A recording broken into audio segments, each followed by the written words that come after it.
go. 5 questions today. We got this going because right now we want players and coaches to get better. There's a lot of driveway drills going on. There's a lot of skill development going on, but no one's attacking some of these issues and things that people need to talk about that players really need to get better at or coaches really need to get better at.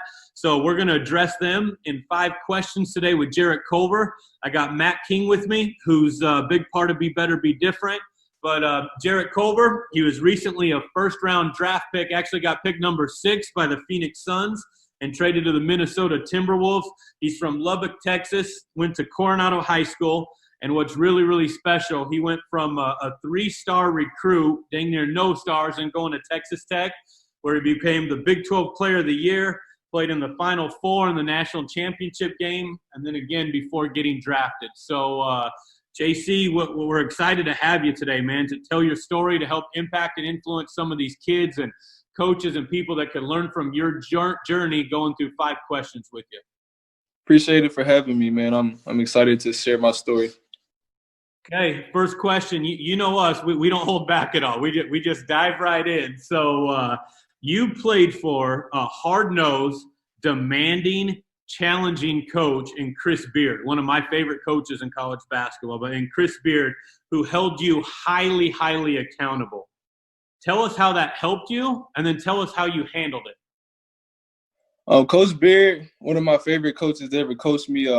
He held me highly accountable, as you said, and he's helped me in many ways. The most important thing to me was never take a day off and never have a bad day. So that's kind of what he stuck his shoulder on, and that's kind of what stuck with me throughout his whole coaching career with me. And, I mean, our relationship grown a lot from my freshman year to my sophomore year. And, I mean, we had some days where he would just cuss me out and just go at me some days, just be like, Jarrett, what are you doing? You're supposed to be this, you're supposed to be that.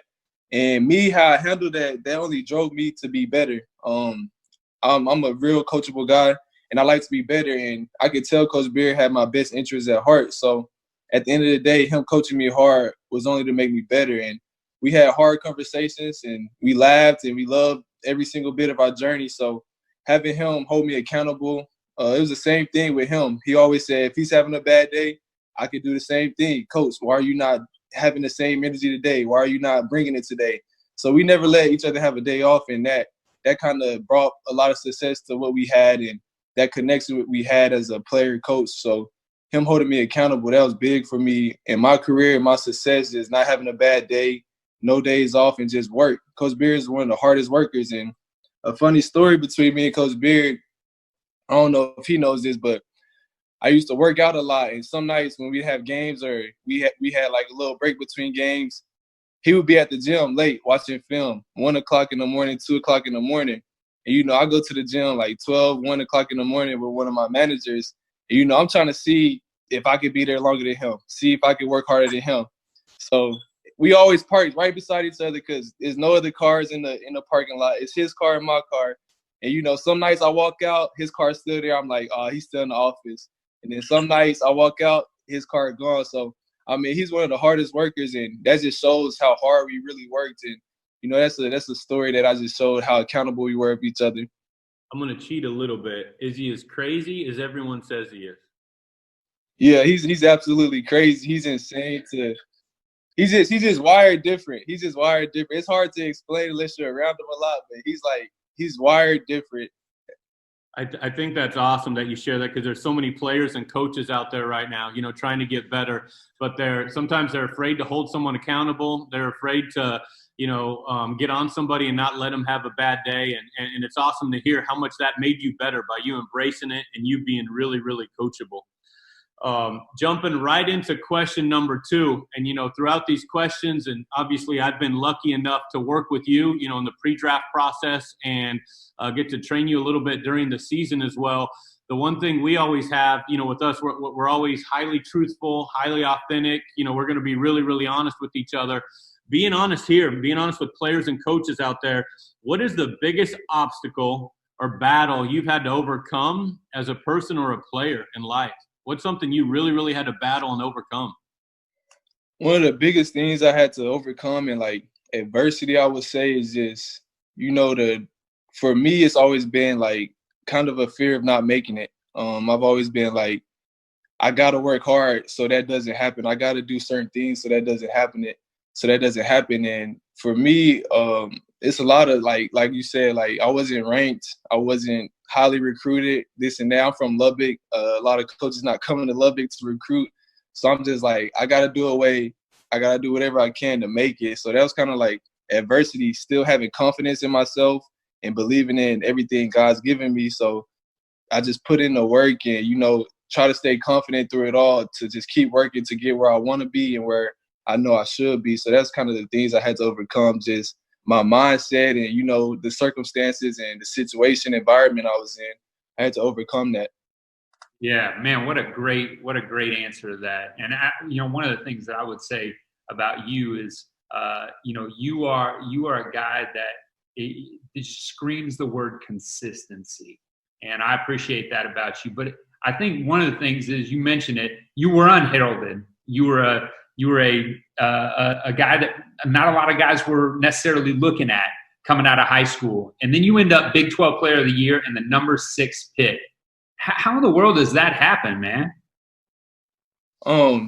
That's just like God, like just the faith I put in God, and it's His journey for me. And then that's like one of the biggest reasons. And the other reason is just work. That's all I can ever think of is just work. All my life I've been the underdog.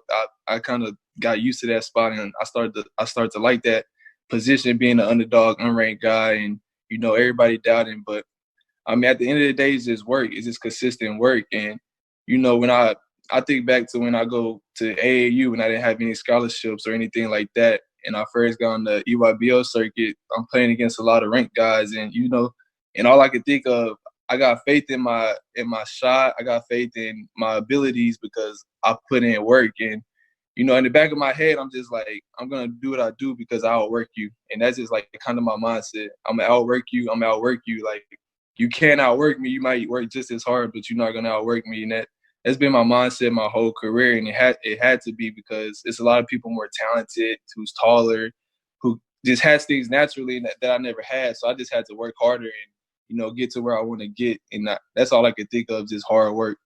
Hey, man, I'm going to tell you, if you're 17 or 37 and you're listening to this right now, you can benefit from what Jarrett Culver just said. What an unbelievable lesson for us as leaders as we try to become the best that we can possibly be. We talked about Coach Beard and how special he was and your relationship with him. I read this quote. He said this about you. He said, he always wants to get better. He's that fine balance between confident and killer, but he's always the nicest guy in the world. He's going to kill you in one-on-one at 10:30 on Saturday. Then he's going to help you get to church at 11:50 on Sunday. He said, and this is what your coach said about you. And I think you can find out a lot about people by what their coaches say about you. He said, he's special. How do you balance being a killer on the floor and being a good guy off of it? Yeah, that just comes from my competitiveness. I grew up with 2 other brothers, and, we get in fights. We play hard, and I've always been the type, like, playing one-on-one with my brothers or literally the game or anything, we're not leaving until I win. Like, you can beat me 100 times, but until I win, then we can be done. But, like, we used to get in fights over there. I'm like, go inside, Mom, Dad, he won't play me again. Like, I lost. He won't play me again. He don't want to play. No, he has to. I got to win. And it just, like, drove me how competitive I was. And, I just wanted to be a winner so bad, and that's just kind of stuck with me my whole life. So, and then outside the court, I just think it's a humble thing, just knowing your talents and your abilities. There's nothing that you could do without God. And that's kind of where my mindset has been my whole life, growing up in the church and my faith. I know I wouldn't be in the position I'm in without God. So that kind of humbles you, and it's a humble side to me that I have off the court. But to be able to compete with the best of the best and get to where I'm at and, try to work hard and have the journey I have, you have to work hard and be one of the most competitive guys that you could be, but also be humble, like God said in His word. So a balance between those two. And I know Coach Beard said I'm a nice guy, and he kind of used that one practice. He was just like, oh, Jarrett, he's not awake today. He's a nice guy. We got a nice guy, Jarrett, today. And that practice was probably one of the best practices I had. Because after he said that, I was just like, I was mean the whole practice, like not even talking to him, going at everybody. Is like he kind of pushed me to be a better person, more competitive, and we had that relationship where he could say that and know I'm not going to get mad and use that to my abilities on the court. I think that says a lot about you too. Not only that he has a relationship to say that, but that you have the maturity and confidence to take that too and realize that and value that and get better because of it. So, man, this has been awesome. Question number 5, my favorite one, because we ask every single person the same question. There's a lot of different answers, a lot of different definitions. But, just like I've told you throughout pre-draft and getting to work with you this past year, when you're better, you have an advantage. When you're different, you have an advantage. But if you have both, you're elite. And, if you want to catch someone, you got to be either better or different. If you're both, you're elite. So what does it mean to be better and be different to you? Yeah, you could take that phrase, be better, be different, in a lot of different directions. But for me personally, how it's helped me out in my career, my life, and when I first heard about it, it touched me just because it's kind of a race between you and yourself. You could be good one day, and the next day you can just sleep all day, be lazy. And that's not different. That's not better either. So for me, it's a personal race between yourself, trying to be better each and every day, trying to be the best version of yourself, be better than what you were yesterday, be better than who you're going to be tomorrow. So just working harder to be better, that's what it is for me. And to be different is kind of what we talked about earlier, that consistency. A lot of people do things, New Year's resolution, I'm going to do this, I'm going to do that, and it sticks for like a month or two. But to be different is consistent. You consistently work hard. You consistently be great, be who you are. So that's kind of what it is to me. I'm going to steal that. We've spent a lot of time together, but I'm going to steal that from you because being up at 1 a.m. shooting, trying to see if your coach will go home, that is definitely different. And then the race between you and yourself, that's definitely better. That's really, really cool. And so any of these players or coach and anyone listening, if you're interested in joining us or learning more about being better and being different, visit our website, BeBetterBeDifferent.com, and click Join Now at the top right. But, man, Jarrett, you have an amazing story. I know this is going to impact and influence a bunch of people. I know Coach King, has loved being part of this. Yeah, man, I'll just tell you, I'm proud to have a chance to chat with you, but also I'm proud to be on this journey with you because I'm going to tell you, a lot of times we work with great players that are elite players, but we don't get a chance all the time to deal with elite people. And you're an elite person, man. You got a chance to be good at anything you do because you're a leader. And the sky's the limit for you, man. Appreciate that. Appreciate it. Awesome. Thanks again, JC. Appreciate you. All right. Appreciate y'all.